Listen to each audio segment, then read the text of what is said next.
Hello everyone, welcome in first session of AutoCAD.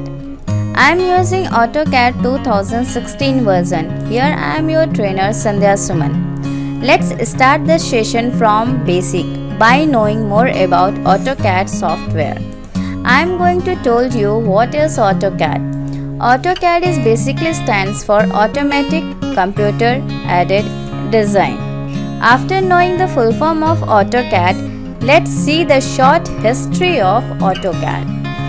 This software was first developed and marketed by Autodesk Company. The founder and owner of this company is Mr. John Walker.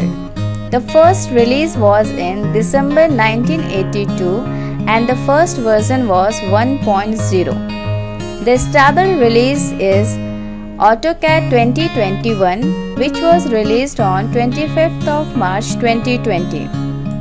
The website of this software is autodesk.com/AutoCAD.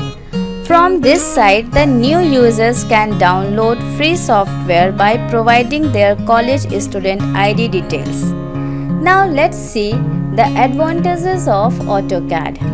AutoCAD makes your drawing more accurate and reduce the errors. Save time and money, easier data transfer and easier import and export of files. Now see how we open this software. This software can open in two ways which are very easy. The first one is just double click on software icon and second one is just right click on software icon where a dialog box will open. Just click on open option. When you click on open, after few seconds the welcome screen of AutoCAD will visible on your screen. This is all in first session of AutoCAD. Please subscribe, like and comments if you like my videos. Stay connected with me through this channel for more upcoming videos. Thank you again. Please be safe and healthy.